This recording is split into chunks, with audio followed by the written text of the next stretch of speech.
It was a home, not just a shelter, but a home crafted from rust and rejection. Light poured from its custom-cut windows, spilling onto the gravel driveway where a news van was parked, its satellite dish aimed at the sky. Helen stood on the polished wood of her small porch, a porch that was once the gaping, toothless grill of a 1978 Eagle Model 10 bus. She felt the vibration of the news crew's generator through the soles of her worn boots, a low, persistent hum against the quiet evening. Millions of people had seen the pictures online. They had seen the before, a skeletal frame sinking into a weedy field, its paint peeled away like sunburnt skin. And they had seen the after, a gleaming, silver and blue marvel of compact design, with solar panels on its roof and a small, thriving herb garden in a planter box where the destination sign used to be. They called it a miracle of ingenuity, a testament to the human spirit. They called her an inspiration. They didn't know the full story.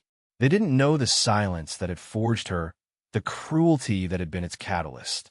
They saw the triumph, but they had not witnessed the genesis, born not of inspiration, but of absolute necessity. This shining home was not a project she had chosen. It was the only thing she had left. It was an inheritance of spite, a joke played on a deaf widow by the children of the man she had loved for 30 years. But to understand how this rusted relic became a beacon, how a final bitter act of cruelty was transformed into a quiet victory seen by millions, we have to go back to the beginning. Back to a small, tidy house filled with the scent of sawdust and lavender, and to the day the silence Helen had always known became a crushing, unbearable loneliness. Robert was a man of quiet habits and deep affections. For 30 years, he and Helen had built a life in the spaces between words. He had been a long-haul trucker, a man who measured his life in miles and diesel fumes, but his heart had always been anchored in the small, two-bedroom house they shared. He learned a few dozen signs for her, clumsy but earnest.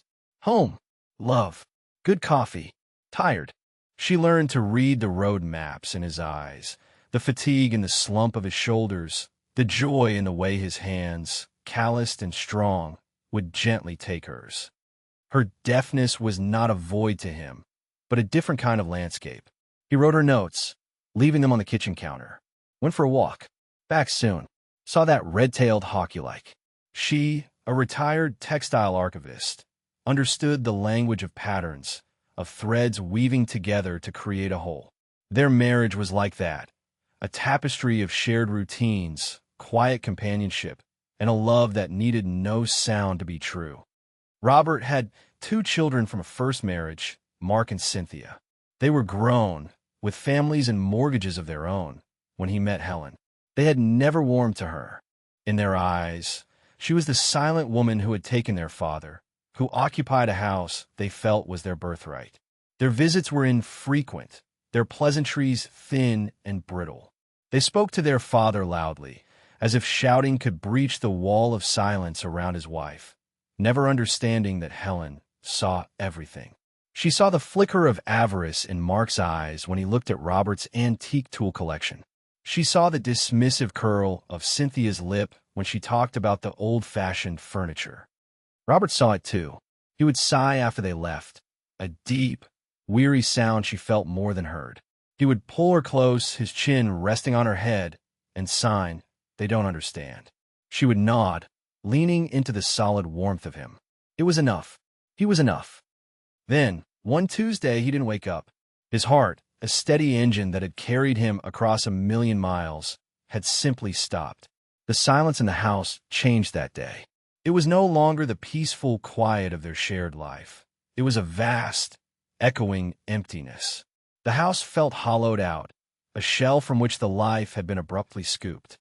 The funeral was a blur of faces mouthing condolences she couldn't hear, of hands patting her shoulder with awkward sympathy. Mark and Cynthia managed the arrangements with a chilling efficiency. They moved through the proceedings like heirs securing an estate, not children mourning a father. Helen watched them, a silent observer at her own husband's farewell. A week later, they were all seated in the stuffy office of a lawyer named Mr. Davies. The room smelled of old paper and lemon polish. Mark and Cynthia sat upright on a leather sofa, their faces masks of strained solemnity.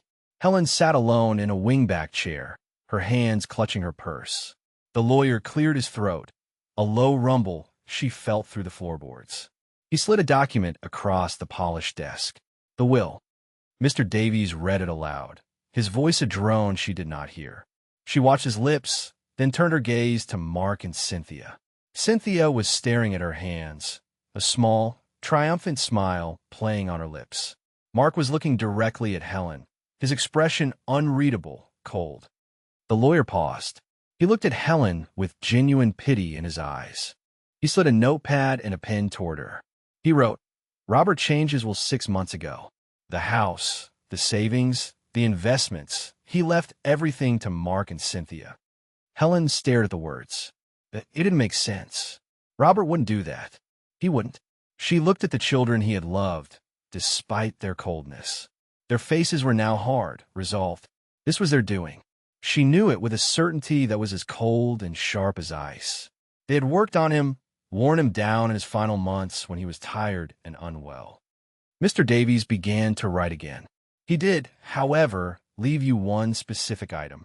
His 1978 Eagle bus and the 1-acre plot of land it sits on, out on County Road 9. Helen's mind went blank. The bus. Robert's old touring bus, the one he'd bought after he retired, dreaming of fixing it up and driving across the country with her. A dream they never realized. It had sat for a decade in a fallow field he'd bought for a song years ago, a forgotten patch of earth miles from town. It was a ruin, a rusted, forgotten hulk. Mark spoke for the first time. His voice was loud, unnecessarily so. He looked at the lawyer, but his words were aimed at Helen. "We'll be generous. You have 30 days to vacate the house. 30 days. 30 days to dismantle a life of 30 years." The following weeks passed in a state of suspended shock. Helen moved through the house like a ghost. Every object held a memory. The coffee mug Robert used every morning. The armchair molded to the shape of his body. The scent of his shaving cream that lingered in the bathroom. She packed her life into cardboard boxes, each one a fresh wound. Clothes, books, photographs, the small, tangible pieces of shared history. Mark and Cynthia came by once to see how she was getting on. They walked through the rooms, their eyes already measuring for new paint, new furniture. Cynthia pointed to a small watercolor painting of a lighthouse. "I'll be taking this," she announced, not asking. Helen didn't argue. She didn't have the energy. She just watched, her silence a wall they couldn't penetrate, and they mistook it for weakness, for acquiescence. They saw a frail, deaf old woman, easily swept aside. They didn't see the archivist's mind behind her eyes, cataloging every slight, every casual cruelty. They didn't see the steel slowly hardening in her spine. On the 30th day, a moving truck hired by Mark pulled into the driveway. Helen stood on the porch with her 3 suitcases and a dozen boxes. The rest of her possessions, deemed not valuable enough for Mark and Cynthia to claim, had been sold for a pittance at an estate sale they had arranged. Mark handed her a check for a few $1,000s. "From a sale," he said, his tone businesslike. "Should be enough to get you started somewhere." He didn't meet her eyes. She took the check. She looked at the house one last time, the home she had shared with Robert. It was just a building now, a possession. The soul of it was gone. She got into the taxi she had called and did not look back. Her new home was the Starlight Motel, a bleak, single-story building on the commercial strip at the edge of town. Her room smelled of stale cigarette smoke and industrial cleaner. The air conditioner rattled with a low, constant shudder that she could feel in her teeth. Trucks rumbled past on the highway all night, their vibrations shaking the thin walls. She was utterly alone. Her friends were Robert's friends, couples they had known together. They had called, but phone calls were a barrier she couldn't cross. They sent cards with saccharine messages of sympathy that felt hollow and distant. In the bustling, noisy world, a deaf widow in a motel room was invisible. Society had no place for her. She was a loose thread, snipped from the tapestry and discarded. Days bled into one another. She would walk to the diner for a coffee, sit in a booth for hours, watching the world move on without her. She would go to the library, the familiar quiet of the stacks, a small comfort. But even there, she felt adrift. Her savings, a modest sum she and Robert had carefully built, was draining away with every week's rent at the motel. The check from Mark was a cruel insult, barely enough to last 2 months. Despair began to settle in, a cold, heavy fog. She was 72 years old, discarded, betrayed. Her future was a terrifying blank. She would end up in a state-run facility, another forgotten soul in a sterile room, waiting to die. The thought was a physical pain, a tightening in her chest. No, she would not let that be her end. Robert would not have wanted that. One morning, staring at the peeling paint on the motel room ceiling, she thought of the bus. The inheritance. The joke. A rusted, useless piece of junk on a worthless plot of land. But it was hers. The only thing that was truly, legally hers. She paid a taxi driver an extra $20 to take her out County Road 9. He grumbled, but he took the money. They drove out of town, past farmland and scattered houses, until the paved road turned to gravel. He stopped where the road ended, a rusted gate held shut with a chain. "This is it," he said, pointing. "Into the line." Helen got out. She walked to the gate and undid the chain. It was heavy and cold in her hands. She pushed the gate open. It screamed in protest. Before her was a 1-acre field, overgrown with weeds and wildflowers, buzzing with the silent energy of a summer afternoon. And in the middle of it, tilted slightly to one side, was the bus. It was worse than she remembered. The silver paint was almost entirely gone, replaced by a patchwork of deep, angry rust. Several windows were shattered, dark eyes in a skeletal face. Tires, long flat, were being swallowed by the earth. A thicket of thorny vines had climbed up one side, reaching for the roof. It looked defeated, abandoned, an ancient beast that had laid down to die. Her heart sank. This was not a lifeline. It was an anchor, pulling her down into the same decay. She walked toward it, her shoes sinking into the soft soil. The air was thick with the smell of sun-baked metal, damp earth, and wild mint. She reached the door. It was jammed shut. She put her shoulder to it and pushed. It didn't budge. She walked around the side, peering into the broken windows. The inside was a disaster. The seats were ripped, stuffing spilling out like entrails. The floor was littered with debris, old newspapers, beer cans, the nest of some long-gone animal. It was a tomb. She felt a wave of hopelessness so profound it made her knees weak. She leaned against the cold, rough metal, pressing her forehead to the rust. This was it. This was the end. Mark and Cynthia had won. But then something shifted. As her hand rested on the bus's flank, she felt a strange solidity beneath the decay. The frame. Robert had always talked about the frame. "They don't make him like this anymore, Helen," he'd said, his voice full of admiration. "Solid steel. Good bones. Good bones." The phrase echoed in her mind. Her archivist training kicked in, a lifetime of looking past the surface damage to the underlying structure. She began to see it differently, not as a wreck, but as a subject, an artifact waiting for restoration. She found a shattered window large enough to climb through. Carefully, she hoisted herself up and over the jagged edge, dropping onto the filthy floor inside. The air was stale and hot, thick with the dust of years. She stood for a moment, letting her eyes adjust. Light filtered through the grimy windows, illuminating the chaos. She started to walk the length of the aisle. She saw the driver's seat, the leather cracked and faded. She imagined Robert sitting there, his hands on the massive steering wheel. She ran her hand over the dashboard, a universe of gauges and switches now silent and dead. In a storage compartment above the driver's seat, she found a dusty metal box. She pried it open. Inside, preserved in the dry dark, were Robert's logbooks, a stack of maintenance manuals for the Eagle Model 10, and a full set of schematics, rolled tight and tied with a string. She unrolled one of the schematics on a dusty seat. It was a blueprint of the bus's entire electrical system, a complex web of lines and symbols. To anyone else, it would be incomprehensible. To Helen, who had spent decades studying the intricate weave of ancient tapestries, it was just another pattern to be read. She sat there for hours, surrounded by filth and decay, poring over Robert's legacy. Not the bus itself, but the knowledge within it. The manuals were her guide, the schematics her map. She traced the lines with her finger, her mind beginning to work, to plan, to see not what was, but what could be. The rust could be sanded away. The windows could be replaced. The engine, that was a mystery, but the manual was thick, detailed. The interior was a blank canvas. It was long and wide, a tube of empty space. It could be anything. A kitchen here, a bed there, a small desk by a new, clean window. A home. The idea was insane. It was a monumental task, a folly. She was a 72-year-old woman with a bad back and dwindling funds. But as she sat in the silent, derelict bus, a flicker of something she hadn't felt since Robert died ignited within her. Purpose. This wasn't just a bus. It was the last piece of him, and it was the only thing in the world that was hers. They had left it for her as a final insult.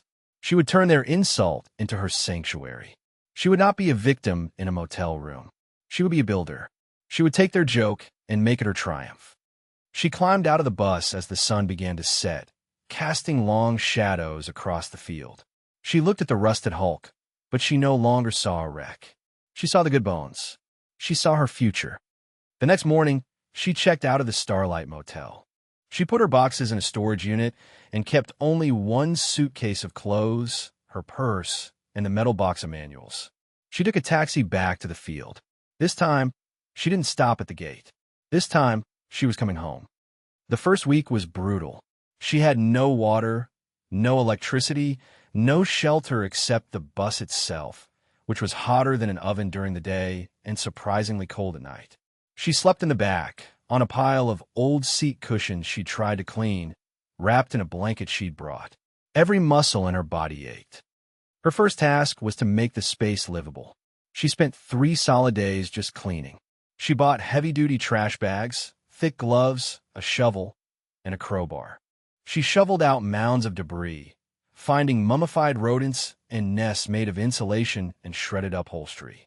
She filled bag after bag, dragging them to the edge of the property for a trash service she paid for in cash. She used a crowbar to pry the jammed door open. The screech of metal on metal was a sound of victory. With the door open, a breeze could finally flow through, clearing out some of the stale air. She then began the Sisyphean task of tearing out the old interior. The rotting seats, the peeling vinyl walls, the crumbling floor tiles. It was back-breaking, exhausting work. Her hands were raw, her nails broken. Every evening, she would heat water on a small camping stove she'd bought and wash herself as best she could, feeling the grime of the day sluice away. During this time, she established a routine. She would work until the afternoon sun became unbearable, then rest in the shade of a large oak tree at the edge of the property. There, she would study the manuals. She read about the chassis, the pneumatic systems, the plumbing. She made notes in a spiral notebook, her handwriting small and precise. She was not just cleaning a vehicle, she was learning it, understanding it from the inside out. After 2 weeks, the bus was a hollow shell, just metal ribs and the subfloor. It was clean, but it looked even more derelict than before. She had stripped it down to its bones. Now, the real work began. The first priority was to make it watertight. She used a wire brush to attack the rust around the window frames, scrubbing until her arms burned. She bought tubes of industrial sealant and painstakingly caulked every seam, every potential leak. She used scraps of sheet metal she found at a junkyard to patch the holes in the roof, sealing them with tar. It was during a trip to that junkyard, Hobbs and Son Salvage, that she met Gus.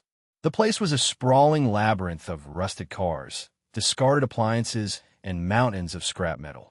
A large, handwritten sign read, "If you can't find it, you don't need it." Behind the counter in a small, greasy office sat a man who looked as weathered as the inventory.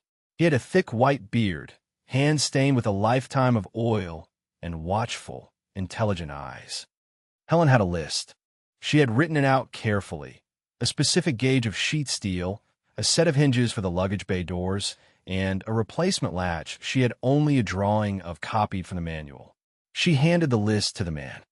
He squinted at it, then at her. "This is for an old Eagle," he grunted, his voice a low rumble. Helen nodded. She pointed to the drawing of the latch. "Ain't seen one of those in 20 years, he said, shaking his head. "What are you doing, trying to patch up a museum piece?" She wrote on her notepad, "I'm restoring it. To live in." He read the note and let out a short, sharp laugh. It wasn't a mean laugh, just one of pure disbelief. "Lady, you'd have an easier time building a house out of toothpicks. Those things are rust buckets. Money pits." Helen didn't flinch. She just tapped the list again. "I need these parts." Something in her quiet persistence seemed to intrigue him. He grumbled, heaved himself out of his chair, and said, all right. Let's go on a treasure hunt." He led her through the yard, his heavy boots crunching on gravel and broken glass. He knew his kingdom intimately. He pulled a sheet of steel from a stack that looked perfect.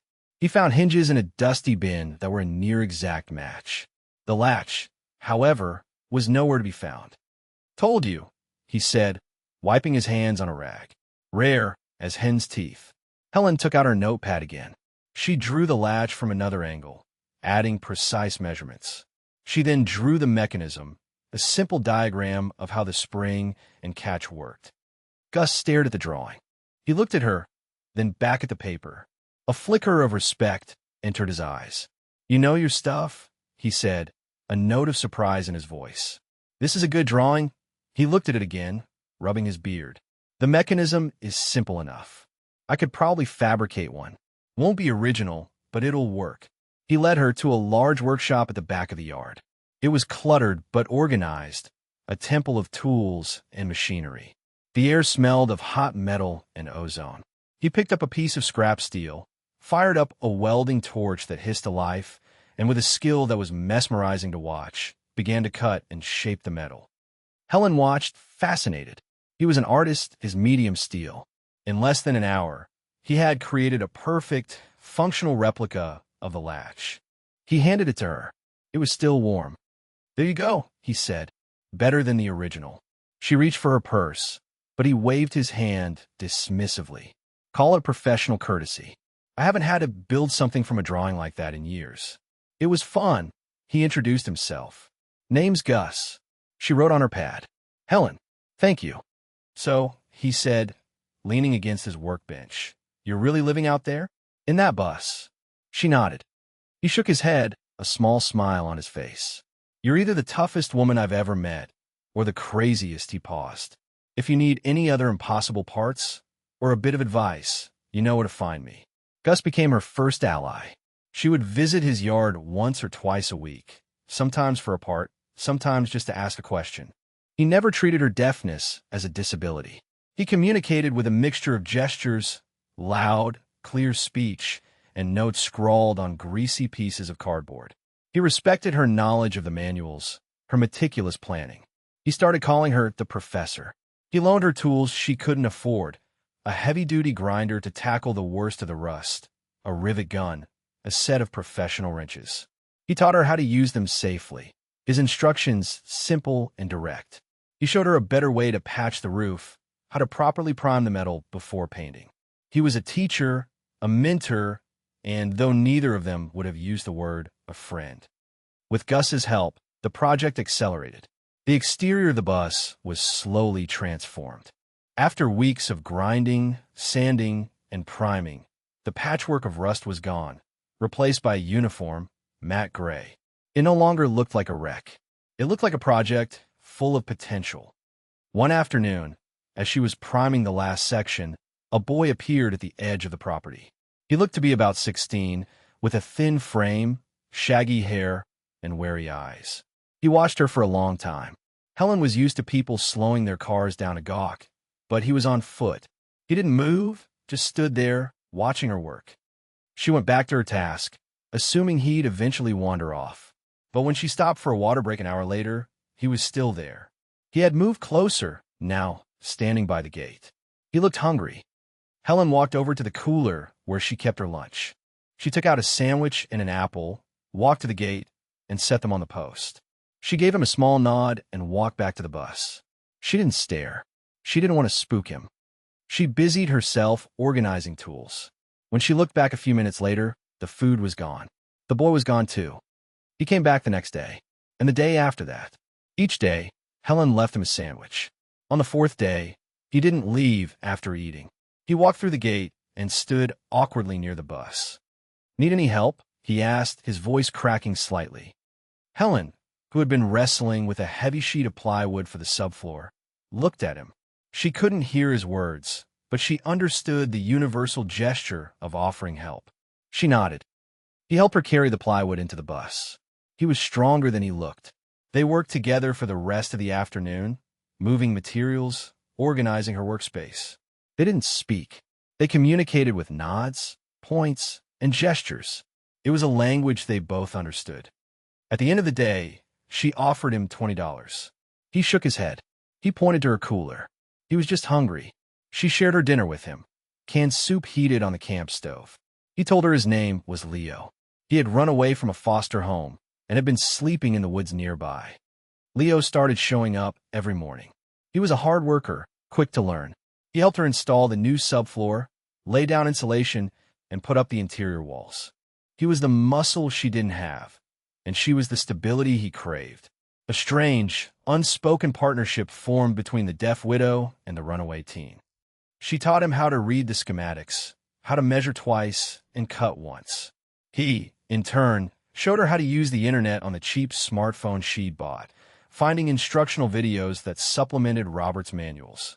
He found a video on installing a composting toilet, another on simple 12-volt wiring systems. They would watch them together, Helen reading the captions, Leo listening to the audio. A small, fragile ecosystem began to form around the bus. One evening, a scruffy terrier mix with one floppy ear wandered out of the woods. Leo fed it a piece of his sandwich, and the dog never left. They named him Rusty. Now it was the three of them, Helen, Leo, and Rusty. A found family, forged in a field of weeds. Gus came by one Saturday to drop off a generator he'd fixed up for her. He saw Leo and the dog and just grunted. "Looks like you're collecting strays, Professor." But she saw the approval in his eyes. He brought a box of donuts, and the four of them, Gus, Helen, Leo, and Rusty, sat on the steps of the bus and shared a small, comfortable silence. The bus was no longer a hollow shell. It was taking shape.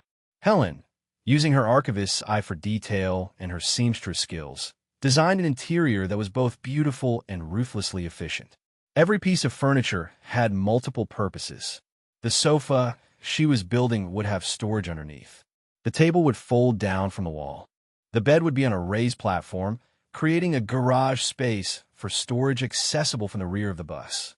She scavenged materials from thrift stores, salvage yards, and the curb on trash day. An old oak headboard became a kitchen countertop. Discarded kitchen cabinets were refinished and installed. The project became a local curiosity. People would drive by slowly. Gus's retired friends, a plumber and an electrician, came by to offer their expertise. The plumber, a man named Sal, helped her design a system to collect rainwater from the roof, filtering it for washing.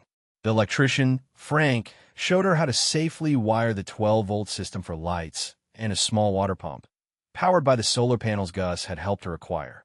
They refused payment, accepting only Helen's gratitude and a cup of her strong coffee.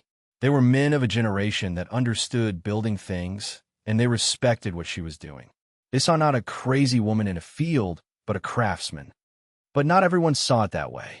As the bus became more of a home, it drew unwanted attention. One crisp autumn morning, a pristine white county vehicle pulled up to the gate. A man in a uniform with a clipboard got out. He had a sour, officious look on his face. He walked around the bus, his lip curled in distaste. He saw the solar panels, the newly installed windows, the beginnings of a porch. He saw Leo and Rusty. He saw Helen. He saw a problem to be solved. He couldn't communicate with her directly, so he started plastering notices on the bus door. Bright orange stickers with bold, black letters. Helen didn't need to hear to understand the language of bureaucracy. Violation, illegal dwelling, unpermitted structure. The final notice he handed to Leo was a formal condemnation order. It stated that the vehicle was an unsanctioned residence and was in violation of a dozen county codes. She was ordered to cease habitation immediately and remove the vehicle from the property within 60 days, or the county would remove it at her expense and place a lien on her land. 60 days. The words felt like a death sentence. After all her work, all her progress, they were going to take it away. The system, impersonal and unyielding, was about to crush her, just as Mark and Cynthia had tried to. The despair she had felt in the motel room came rushing back, cold and suffocating. Leo was furious. "We can't let them," he said, his voice shaking with adolescent rage. "This is our home. Our home." The word resonated deep inside Helen. He was right. It wasn't just her project anymore. It was theirs. She went to see Gus the next morning. She showed him the notice. He read it, and his face turned a dark, thunderous red. He slammed his fist on the counter. "Bureaucrats," he spat. "They wouldn't know a decent day's work if it bit him on the nose. They see a form that's not filled out, and their whole world falls apart." He made some calls. He rallied Sal the plumber and Frank the electrician. They all agreed to go to the next town council meeting. "They want to talk about codes," Gus growled. "We'll talk about codes. We'll see if their codes are smarter than a man who's been wiring houses for 50 years. The town council meeting was held in a small, wood-paneled room at the back of the library. It was mostly empty, save for a few civic-minded residents and a young woman in the back row taking notes. Helen, Gus, Leo, Sal, and Frank sat together. The code enforcement officer, Mr. Miller, presented his case. He spoke of ordinances and public health concerns. He described Helen's home as a derelict vehicle and a public nuisance. He made it sound as if she were running a criminal enterprise. When he was finished, Gus stood up. He wasn't a polished speaker, but his voice boomed with righteous indignation. "I've known this woman for months," he began, "and she's got more integrity in her little finger than this whole town council. You talk about codes?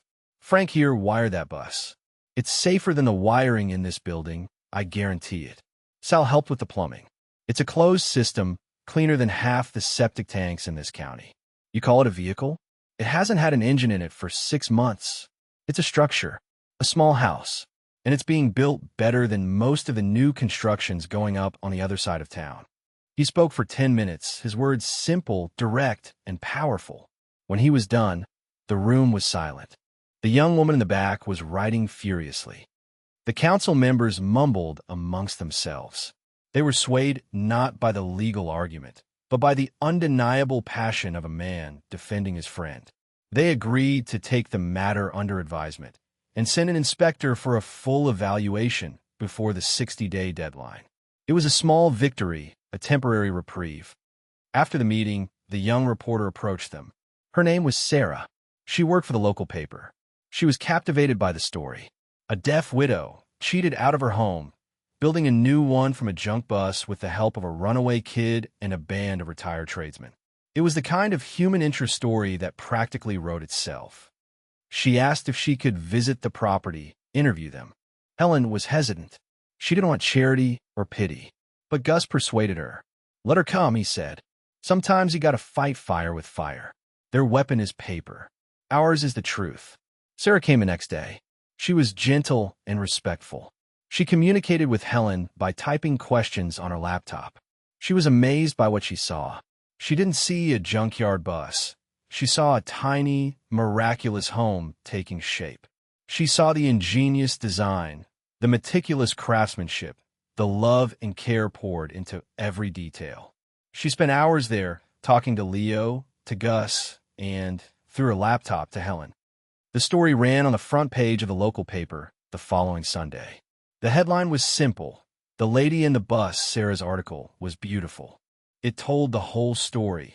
The betrayal, the motel, the bus, the community that had formed around it. It was accompanied by photos of Helen working, of Leo and Rusty, of the bus glowing in the afternoon light. The article had an immediate effect. The town, which had mostly been an indifferent observer, woke up. People started driving by not just to gawk, but to drop things off. A bag of insulation, leftover lumber from a deck project, a box of vegetables from a garden. A local diner started sending over a hot meal for Helen and Leo every evening. The project had become a cause. But the story also reached farther than the local paper. It was picked up by a regional news station, and that is how Mark and Cynthia saw it. Mark saw it first, a segment on the evening news. He saw his stepmother, the woman he had discarded, standing proudly in front of the bus he had left her as a joke. He saw her surrounded by friends, by a community that supported her.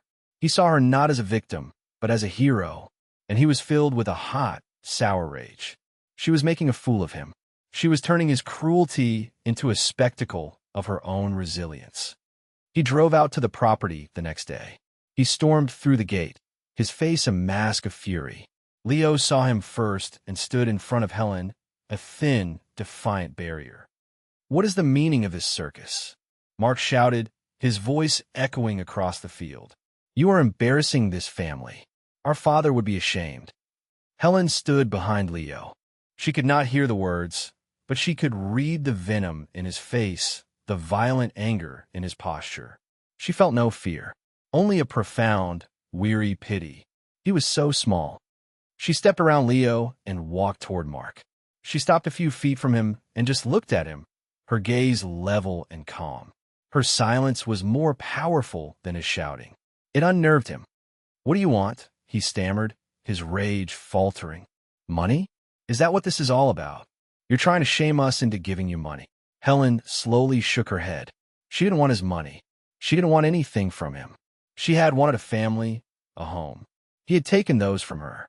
And in doing so, he had, ironically, given her the means to build a new home and a new family, one far truer than the one she had lost. She simply turned her back on him and walked back to the bus, back to her work. It was the most complete dismissal he had ever experienced. He stood there, sputtering, impotent. He had come to threaten her, to put her back in her place, but there was no place for him here. He was an intruder in the world she had built. Defeated, he got back in his expensive car and sped away, leaving a cloud of dust in his wake. The confrontation, witnessed by Leo, solidified their resolve. The looming inspection was no longer just a hurdle. It was a finish line. The community, galvanized by the news story and Mark's ugly appearance, rallied around them. The donations increased. A local hardware store owner dropped off a new set of windows, a gift. A landscaping company delivered a truckload of gravel for a proper driveway and walkway. An architect who read the story online contacted Sarah, the reporter. He specialized in alternative dwellings and offered to draw up a full set of blueprints pro bono, ensuring that every aspect of the bus home met or exceeded state building codes for a small residence. He reclassified it on paper from a vehicle to a permanent foundation set modular home, using the concrete blocks Gus had helped Helen set as a legal foundation. The paperwork was filed with the county. The final weeks were a blur of activity. Frank and Sal came by almost every day, checking and double-checking their work. Gus was a constant presence, a gruff foreman overseeing the project. Leo worked tirelessly, his youthful energy infectious. Helen was the calm center of the storm, the visionary, directing the work, her hands busy with the fine finishing touches, sanding the oak countertops, sewing curtains, painting the interior a warm, creamy white. The day of the inspection arrived. It was a cold, clear morning. Mr. Miller, the code officer, pulled up, his face as sour as ever. But this time, he wasn't alone. The mayor was with him, along with Sarah and a photographer from the paper. The pressure was on. Helen, Leo, Gus, Frank, and Sal stood by the bus, a small, nervous, welcoming committee. Helen had brewed a large pot of coffee. She had baked cookies. This was not a confrontation. This was a housewarming.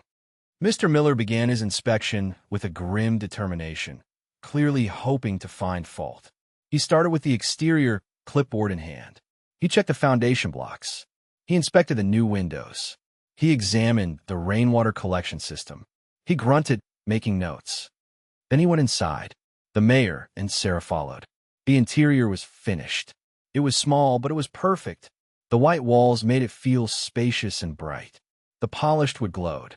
The curtains, made by Helen from a beautiful patterned fabric, added a touch of color. It smelled of fresh paint and sawdust and baked goods. It smelled like a home. Mr. Miller's professional facade began to crack. He ran his hand over the smooth countertop. He opened and closed the cabinet door, noting its perfect fit. He went into the small bathroom and inspected the composting toilet and the shower stall Sal had installed. He tested the lights, which flickered on, powered by the sun. He turned on the small sink faucet and clear water pumped out. He spent nearly an hour inside. When he came out, his expression was different. The sourness was gone, replaced by a look of grudging astonishment. He walked over to Frank and Sal. "The wiring is immaculate," he said quietly. "Plumbing's better than code." He turned to Gus. "The structural work, it's solid as a rock." Finally, he walked over to Helen. He looked at her, then at the bus, then back at her. He took a deep breath. "Ma'am," he said, speaking slowly and clearly so she could read his lips. "This isn't a bus anymore. This is a house, and it's one of the best-built structures I've inspected all year." He took out a pen, and with a firm, decisive stroke, he signed the inspection report. He ripped off the top copy and handed it to her. At the top of the page, a single word was checked off: passed. A cheer went up from their small group. Gus clapped Leo on the back. Sal and Frank shook hands. Sarah was beaming, her photographer capturing the moment. The mayor shook Helen's hand warmly. "Welcome to the neighborhood, officially," he said with a smile. The story of the inspection, of the vindication, was the follow-up piece that pushed the narrative into the national spotlight. Sarah's article, "The Bus That Spite Built and Love Finished," went viral. It was picked up by news aggregators, shared on social media by the million. Television producers called. Magazine editors wanted to do a feature. Helen, a woman who had lived her life in quiet obscurity, was suddenly famous. She politely declined most of the interview requests, letting the work speak for itself. The pictures were enough. The before and after shots told a story more powerful than any words. The aftermath for Mark and Cynthia was swift and brutal. In the court of public opinion, they were villains. Their names were mentioned in some of the articles. People in their own communities recognized them. They were shamed online and ostracized in person. The house they had taken from Helen became a source of embarrassment, a symbol of their greed. Cynthia, it turned out, had a conscience. A few weeks after the story broke, a letter arrived for Helen. It was from Cynthia. The handwriting was shaky. It was a stilted, awkward apology, full of excuses but threaded with what seemed to be genuine remorse. She wrote that she couldn't sleep, that what they had done was wrong, and that she was ashamed of herself and her brother. Helen read the letter, folded it, and put it away. It was a start. Mark never wrote. He never called. He simply disappeared from her life, a ghost consumed by his own bitterness. Life settled into a new, peaceful rhythm. The bus home, once a symbol of rejection, was now a local landmark. Helen planted a garden. Rows of tomatoes, zucchini, and herbs flourished under her patient care. Leo enrolled in the local high school, and after school, he would work on projects around the property, building a chicken coop, a small workshop. He was thriving. Rusty, the one-eared dog, spent his days napping in sunbeams. They were a family. The quiet hum of their life was occasionally punctuated by visitors, people who had read the story and wanted to see the bus for themselves. Helen was always gracious. She would offer them a glass of iced tea and let them look around. They would leave feeling inspired, a little more hopeful about the world. One spring afternoon, a year after the final inspection, a car Helen didn't recognize pulled up. A woman got out. It was Cynthia. She looked older, tired. She stood by the gate, hesitant, as if expecting to be turned away. Helen was in her garden, weeding.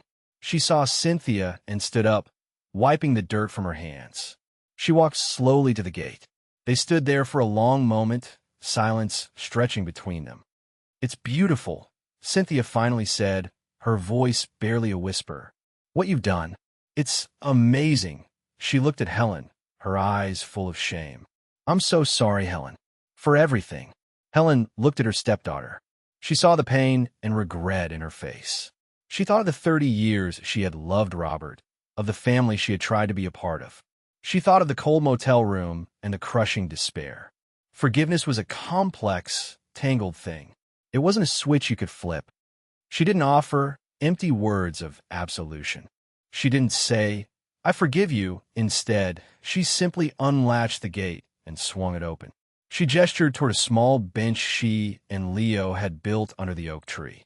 The invitation was clear. "Kulmeen, sit down. Let's start here." Cynthia began to cry, quiet, grateful tears. It was the beginning of a long, slow mending. That evening, as twilight settled over the field, Helen sat inside her home. The interior lights cast a warm, golden glow. Leo was at the small table, doing his homework. Rusty was asleep at his feet. Through the window, she could see the stars beginning to appear in the deep blue sky. Her eyes fell upon a small, framed photograph on a shelf. It was of her and Robert, taken on their honeymoon 30 years ago. They were young, smiling, the whole world ahead of them. She reached out and gently touched the glass. He would have loved this. He would have loved the smell of the pine walls, the cleverness of the fold-down table, the quiet hum of the solar-powered inverter. He would have been so proud. She looked around the small space. Every inch of it was infused with her own labor, her own resilience. The smooth, cool feel of the countertop she had sanded for days. The soft texture of the curtains she had sewn. The solid floor beneath her feet. This was more than a house. It was a testament, a physical manifestation of her refusal to be broken. She couldn't hear the crickets chirping outside, or the sound of Leo turning a page in his textbook, but she could feel the vibrations of her new life. The gentle thrum of the small refrigerator. The steady, sleeping breath of the boy who had become her grandson. The solid, reassuring stillness of the home she had built not from plans, but from the wreckage of a life. The bus, once a monument to a bitter end, was now the quiet, beating heart of a new beginning. Lit up against the darkness, it was a beacon,